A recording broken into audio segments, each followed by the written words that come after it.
Doo-doo. I still got my Inspire Courage going. I really like the effect. The magical musical notes and stuff. Yeah, before just heading right into the game and seeing what the tavern is hiding. Looks like we can talk with lots of people. I wonder who's staying a companion, or if we get maybe Anivia to come along. But before that, as you will just see, I think, I moved around a bit the streaming overlay, so now you have both the chat on the right side and, I don't know, is it inversed? I think it's inversed. So this is the left side, even though it's my right. Yeah, I don't know. Whatever. Both my recording, as well as the chat is a bit higher. I hope you like it, so you can see more of the portraits doing dialogue. If you don't like it, well, just let me know. We'll win this, one way or the other. Nice, but we also got a level up, so let's just do that first. Yeah, as I said last time, I won't put too much in use magic device, at least for the time being. Cause, yeah, I just wanted to have it trained so we can actually use it. So we go all into persuasion.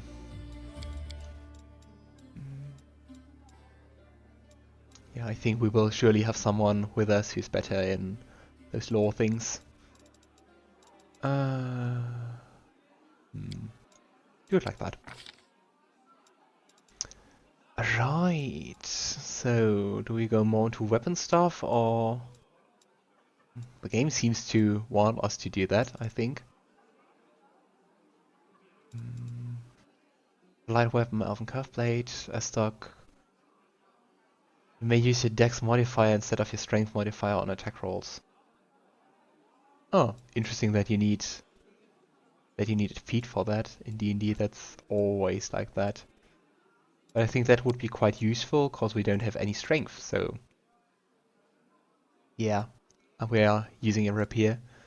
So let's take that one. And yay, more spells! I think I'm gonna use Summon Monster, and hope that's going to work out fine. Alright. Yeah, I think that was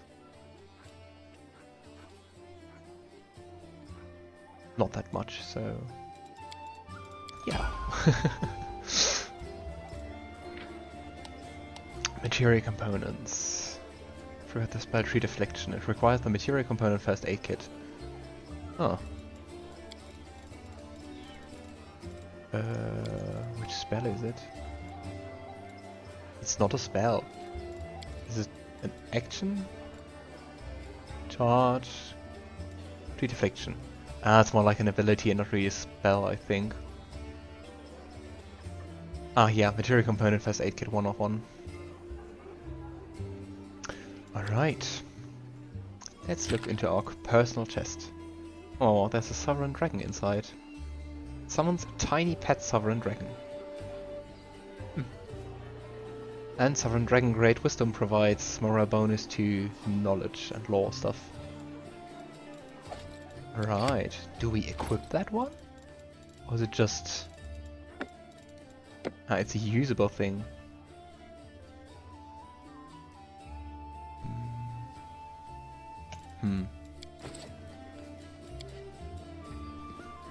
Alright.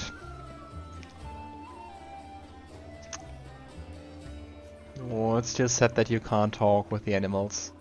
Are you a cat with just big ears, or? Oh, meow. I think so. Those ears could also be just corgi ears. They have these giant fluffy triangle ears. So... Huh, she just talks to us. Hey, wait! Mind if I vent your ear about something? Nivea is outside your door, leaning casually against the shelf. So, here's the first and most important thing. Beth gave you a crucial mission, I get that, and I know you'll get the job done. I saw you in action. But here's the rub. We're sending you out on an errand. We are weakening our defense here. If they come at us while you are gone, I don't know if we'll be able to fight them off.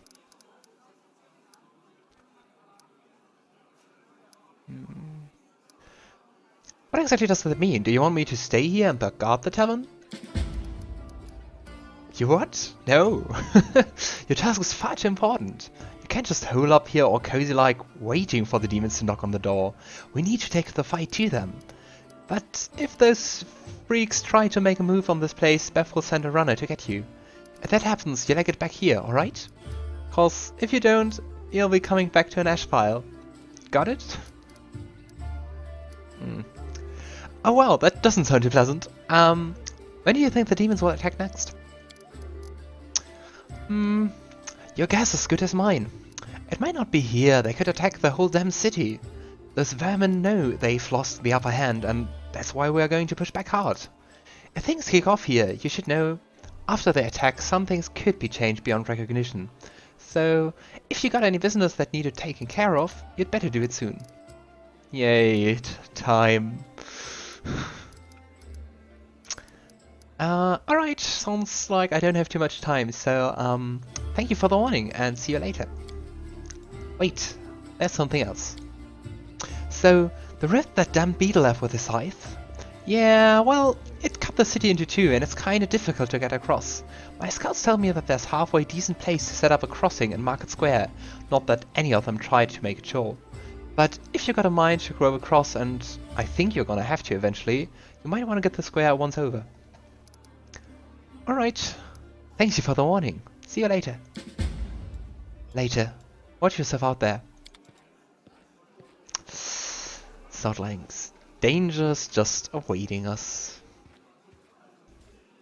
What if Kenabres isn't the only city overrun? What if this is how it all ends? Kenabres still has some fight in it. We make those demons rue the day they came here. Staunton Vhane, the one who got... This kid seems to be a bit bugged. The dwarf who got tempted by the, not succubus, but Lilitu. The dwarf resembles an abandoned citadel, one whose high, crumbling walls are still holding fast, but whose empty, lightless windows make it clear that all inside is dead. Oh, it's you. Good work back there in the great garrison. Name's Staunton Vhane. If you had the rumors about me... His face, which looks like it has never known anything as carefree as a smile, grimaces. Just so you know, everything people say about me, it's true. I actually don't know, so what do people say about you? They say I'm a traitor, as bad as Arueshalae Vorlesh. That I'm a disgrace, even among the ranks of the condemned. That Queen Galfrey should have never spared me. That I belong in the gallows. Okay, lots of things to read. Arueshalae Vorlesh. Few names arouse as much rage among crusaders as that of Arueshalae Vorlesh, the Sarkorian witch who initiated the opening of the Worldwound, and later its expansion. Almost nothing is known about her life before the atrocity, except that Vorlesh was condemned for using arcane magic, which was persecuted in Sarkoris and imprisoned in the Tower of Threshold near the city of Is. This is where Arueshalae Vorlesh conducted the ritual that paved the way for the demonic invasion and left her land to be tormented by the demon lord Deskari. By some mysterious means the witch transformed herself, changing from an ordinary human into a half-demon. Over the following century, crusaders encountered Arueshalae Vorlesh, or the results of her experiment a few times, but they learned nothing more of Deskari's henchwoman. She holds a high position in the ranks of the Army of the Abyss, and bears the title of Architect of the Worldwound. Okay, Condemned. That's a short one. The Condemned is a military unit made of petty criminals conscripted as disposable soldiers and frontline fodder in the Mendevian Crusades. So like giving them another chance, but well, also using them like frontline fodder. Queen Galfrey. I hope I haven't read any of those before. If so, yeah, I forgot. Just skip ahead. Queen Galfrey is the absolute monarch of the Crusader state of Mendev and leader of the Mendevian Crusades. While today the name of Crusader Queen is known throughout the Inner Sea region, it's easy to forget that Galfrey did not start her rule of Mendev as a paladin of iomedae, but rather of Erodin. When the Worldwound opened and forever changed Mendev, Galfrey was still an untested young ruler who was forced to deal with the death of her god, while simultaneously rallying her nation against the abyssal threat to the west. She rose to the challenge, however, and her leadership was instrumental over the next several years, not only in protecting Mendev from demonic invasions, but also in holding the border against the Worldwound. When the Church of Iomedae organized the First Crusade, it joined forces with Mendev to push back the demon armies. During these battles, Galfrey time and time again distinguished herself with a keen grasp of tactics and skill at leadership. But this inspiration went both ways. In the Church of Iomedae, Galfrey found something to replace her lost faith. By the time the First Crusade ended with the apparent defeat of the demon armies, Galfrey had converted and become a worshipper of Iomedae, and had completely retrained herself as one of the Inheritor's most devout paladins. Eager to retain such a valuable leader at the head of the Crusades, the Church of Iomedae twice purchased and presented to the Queen the rare and expensive Sun Orchid Elixir, which extends mortal life beyond its usual span. Thanks to this boon, the Queen has lived and led the Crusade for more than a century. That's quite a long time. Also gives us at least some perspective on how long the Crusade is going, so like a little bit over a century, I guess. Of course, she has also led the first one. I mean, you could wonder if she's actually led them so well if you have to do them over and over again. But well.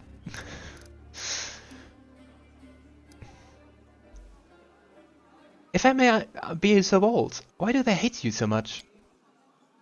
You really don't know? Staunton gives you a long, morose look, then sighs. I'm the reason the Crusade forces are holed up in the fortresses on the edge of the Worldwound, instead of bringing the fight to the demons. We used to have a foothold in the Wound, the mighty, inaccessible city of Drezen. We used to have it until it fell, and all because of my stupidity. I gave the enemy our main citadel. I think we read those. I was tried. They wanted to execute me, and rightly so, but the Queen intervened. She said that I should live and fight in order to undo what I had done. So that's how I live, decade after decade, fighting in the condemned. The dwarf shrugs. As you can see, I've fixed nothing. I've earned no one's forgiveness. Are you going to spit in my face too? It wouldn't surprise me. No. Kinda mean if he... well... if he was pardoned and he's fighting for forgiveness... I don't know, I mean still it's a pretty bad thing that happened, but... at least if you say that you are giving him another chance... well... I have your unforgiveness.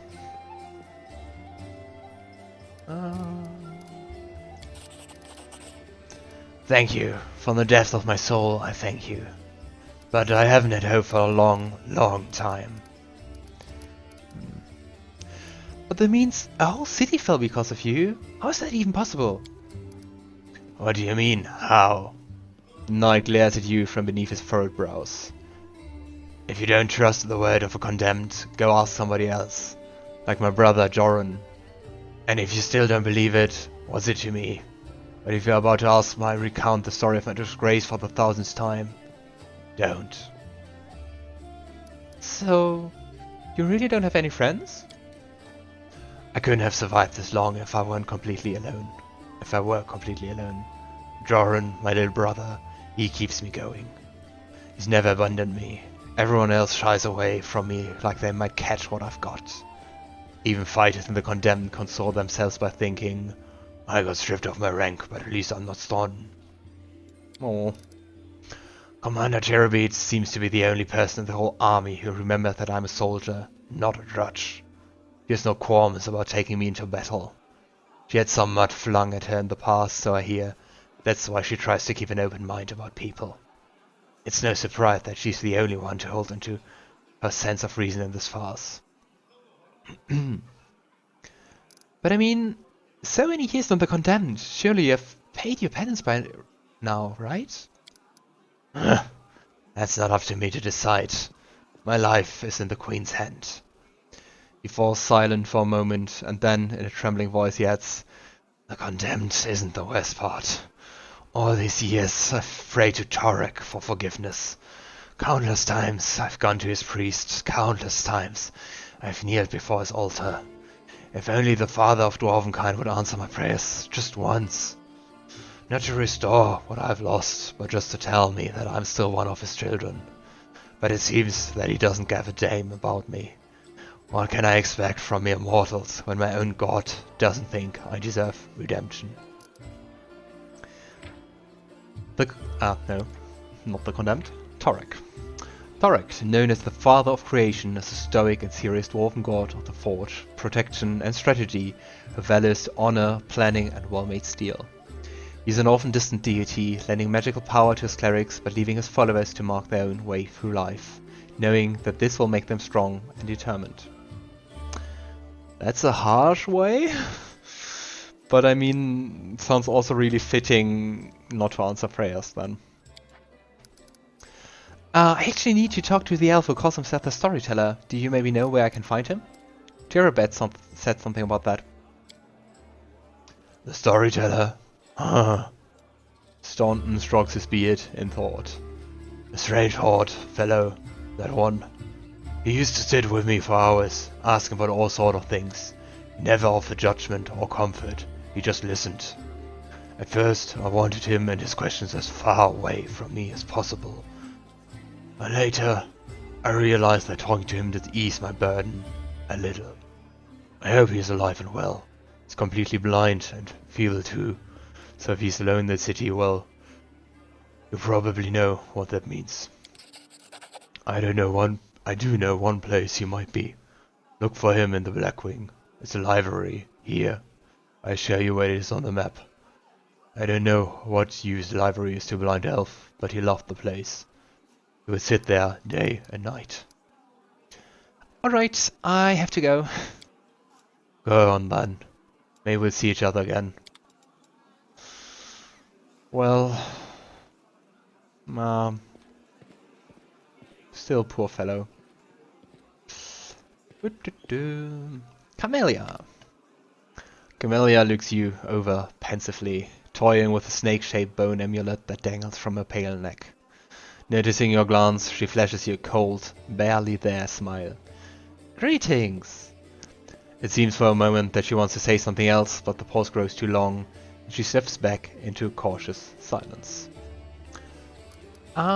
Maybe tell me something about yourself. You want to know more about me than you already do?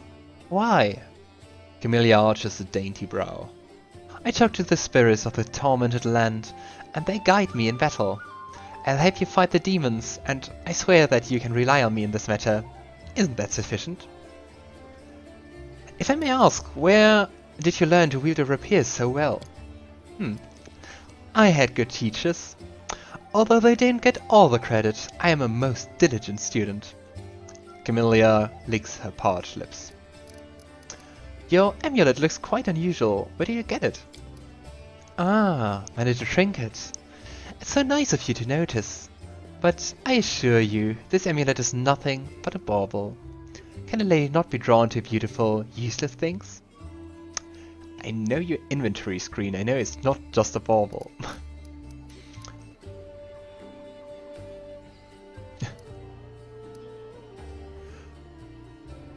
You're much more relaxed during combat, I have to say. Your battle cries are uninhibited. She blushes slightly and lowers her eyes. So you've noticed? To be honest, I find it embarrassing. You see, being a shaman means having spirits of battle as my ever-present companions. In the heat of combat, they become rather... vocal. Anyway, as much as I enjoy our delightful conversations, the spirits are calling me, and I must respond. Please excuse me. Camellia turns away, watching you out of the corner of her eye. Greetings. I have to say, your speech tells me you're of noble birth, right? Camellia loves her practiced musical laugh as she watches you from under her lower lashes. You're most insightful, a fine quality to have. Camellia's laughter ends, and unspoken words hang in the silence.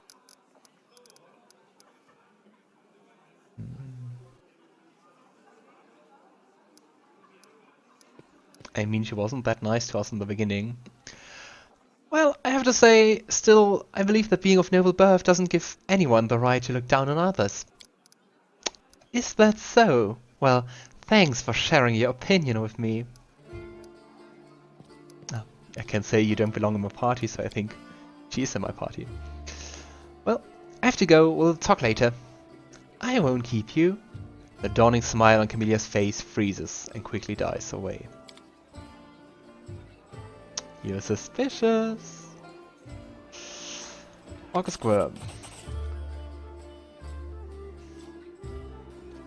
Here, take this. Yes, it is 2,000 coins. Take your payment and remember that August Worm always keeps his word. You helped me get back to the surface and I duly paid you for escorting me. Now, speaking of our future cooperation, August looks at you with unvarnished disapproval, his arms folded across his chest, his foot tapping impatiently. I have a job that would be perfect for someone like you. Naturally, I pay generously for your services. What exactly does it mean, a job for someone like me? For an adventurer, ready to sell their soul for booze, and then lie down drunk in the gutter. Or do you think you're somehow different? A traveling knight, perhaps, noble of heart, but without a coin to your name? August sizes you up critically, then sighs and shrugs. You seem reliable enough ally to me, and you did get me out of those mongrel caves. So why should I care what you do with my money once you got it? Succeeded at a perception check. August seems like one of those people who think the entire world owes them something. However, you hear notes of hysteria beneath his smug arrogance. It's as though he's really quite nervous, but taking great pains to conceal it. Well, noble birth doesn't give you the right to behave badly. I would ask that you refrain from such statement in the future. Otherwise you can look for your help elsewhere. August puts a hand on his lips. Oh really? How impudent. No one dares tell August Worm how to address the rebel. Ah, dude. Alright, so what would this job involve? You shall be my bodyguard. You see, I've good reasons to return to my mansion here in Kenabres. I still have... well, it doesn't matter, it's none of your business. My mansion is a breathtaking building with a large garden in the wealthy part of the city. Even before the demons attacked, every thief and fraudster in the city had tried to get inside, one way or another. I shudder to imagine the state it's in now. I have little hope that my guards were able to hold the mansion during the attack, and I expect that the servants fled when they saw the demons. Only iomedae knows what happened there since. Therefore, I would ask that you meet me at my mansion and guard me there until I complete my business. iomedae is also a god, I think. Yeah. iomedae, the god of cities, laws, merchant and wealth, also called the god of walls and ditches in the Eastern Dragon Empires, is known to be a patient deity. Maintaining a strong neutral stance in his actions, he strives to expand civilization and order among the people of Golarion. Well, I don't know if he sounds so... well, lawful he is. I already asked the local paladins for help, but they have no desire to set foot outside this tavern. Damn cowards and traitors. That's what they are. Also, please do take Camellia with you. I trust that girl more than the rest of your gang. She's of noble birth, after all. Wow. But excuse me. I mean, I don't feel like doing something for you cause I like you. Cause I don't. So, what kind of reward are we talking about? 1,000 gold coins. August replies without hesitation. Maybe double the reward and I think about it. Yay! Succeeded. Several tense moments pass in silence, then Horgo's face relaxes. Deal. Alright, it's a deal then. Marvelous. Most excellent. Horgo's face relaxes, moving a few of the tense lines. I proceed to my mansion at once and wait for you there. Meanwhile, you needn't worry. I know the city like the back of my hand, but do hurry unless you want me to lower your reward. Graham's mansion has been revealed. Yeah, I think that's one of the things we could do, but not do them like with the highest priority.